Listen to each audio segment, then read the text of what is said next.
اللہ तबारक व ताला कुरान पाक में इरशाद फरमाता है, ए ईमान वालो तुम पर रोजे फर्ज किए गए ताकि तुम तकवा इख्तियार करो। इस तकवे का मतलब जो था वो मैंने अपनी सबसे पहली लाइन में बताया कि इसका मतलब परहेजगारी इख्तियार करना, गुनाहों से बचना, अल्लाह तबारक व ताला की अताअत करना। अलबत्ता ये तकवे के माना हो सकते हैं। आज जिस मौजू पर हम गुफ्तगू करने जा रहे हैं वो भी बड़ा अहम मौजू है। कल किबला मुफ्ती साहिब मुफ्ती नवाजिश अत्तारी अल-मदरी साहिब हमारे साथ मौजूद थे और बहुत अहम उन्होंने हमारे साथ गुफ्तगू की। कुल 11 सवालात थे। अगर अभी तक आपने वो वीडियो नहीं देखी तो पहले वो देख लीजिएगा, फिर यहाँ पर आ जाइएगा। बहरहाल आज का जो हमारा मौजू है कि क्या गीबत, चुगली, हसद इन जैसे दीगर गुनाहों से रोज़ा टूट जाता है या नहीं। तो इसका जवाब ये है कि नहीं, रोज़ा नहीं टूटता, लेकिन रोज़े की रूहानियत ख़त्म हो जाती है। रोज़े का जो सवाब होता है वो ख़त्म हो जाता है। वो सिर्फ और सिर्फ भूखा कहलाया जाता है कि ये सिर्फ भूखा है बस।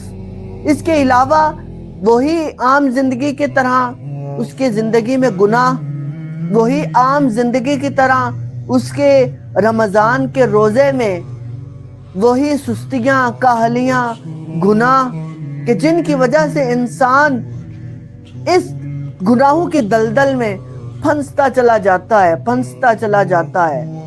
आज का मौजू भी हमारा कुछ यूं ही है कि इंसान रमजानुल मुबारक में भी रोजे रख लेता है, लेकिन ना जुबान का रोजा रखता है, ना आंख का, ना कान का, यहाँ तक कि हाथों का भी रोजा नहीं रखता।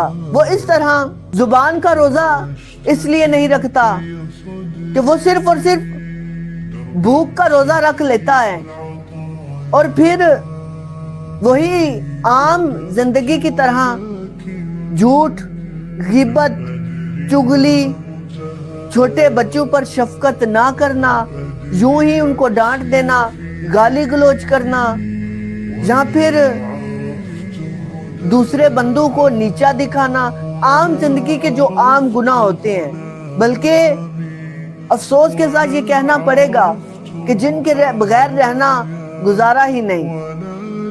अब हमारी जिंदगी कुछ यूं होती चली जा रही है कि हमारी जिंदगी की ये गुनाह इस कदर आदत बन चुके हैं कि हमें इनकी लत लग चुकी है। बेहयाई ये ऐसा गुनाह है कि इंसान कहीं भी चला जाए इस जैसे गुनाह से बाज वो बमुश्किल ही आता है। तो आज का हमारा मौजू भी कुछ यूं ही है कि क्या इनसे गुनाह या रोज़ा ख़त्म तो नहीं होता। तो इसका जवाब ये है कि रोज़ा ख़त्म नहीं होता, बल्कि इसकी रूहानियत ख़त्म हो जाती है। बल्कि रमज़ानुल मुबारक तो हमारे लिए ये दर्स देता है, ये दर्स लेकर आता है अपनी ज़िंदगी में सब्र, शुक्र, तकवा और इन जैसे गुनाहों से बचना चाहिए। रमज़ानुल मुबारक तो हमें ये दर्स देता है कि हम सब्र करें।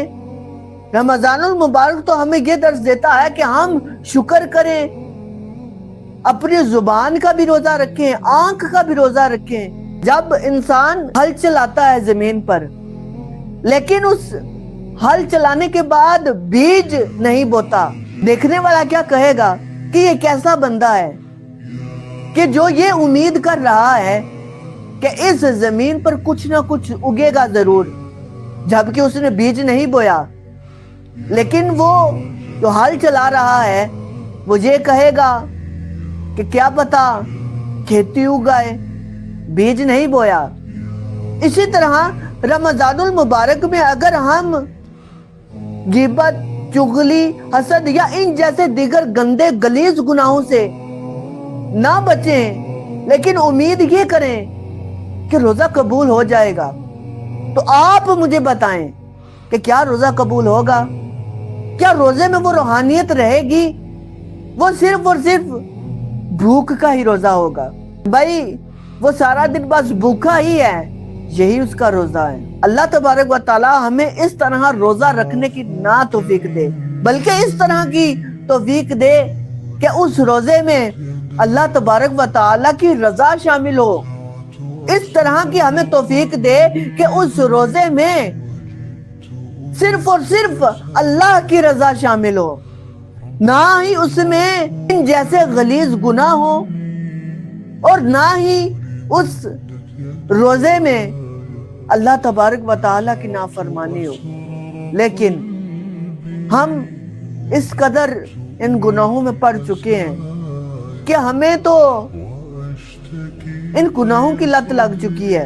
3 حصوں میں آپ روزے کو تقسیم کر سکتے ہیں۔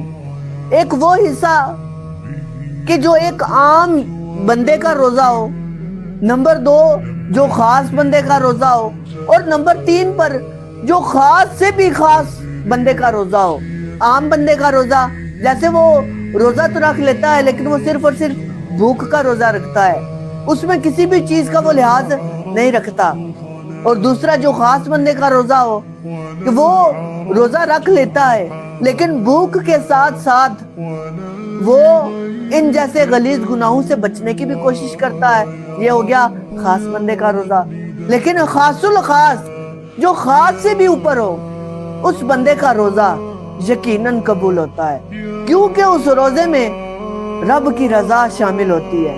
اس روزے میں انسان کا بھی یہ دل کرتا ہے کہ آج مزہ آیا روزہ رکھن دا۔ اللہ تبارک و تعالی ہمیں ان جیسے غلیظ گناہوں سے بچنے کی توفیق دے کہ جو ہماری زندگی کا حصہ بن چکے ہیں۔ ہم ذکر اللہ کی کثرت کریں، ہم قرآن پاک کی تلاوت کریں۔ بہت سے گناہ ہیں کہ جن میں ہم پھنستے چلے جاتے ہیں لیکن ہمیں ان کی توفیق نہیں ہوتی کہ ہم کب بچیں گے، کب ان جیسے گناہوں سے باز آئیں گے۔ بہرحال اللہ تبارک و تعالی ہمیں ان جیسے گناہوں سے بچنے کی توفیق عطا فرمائے۔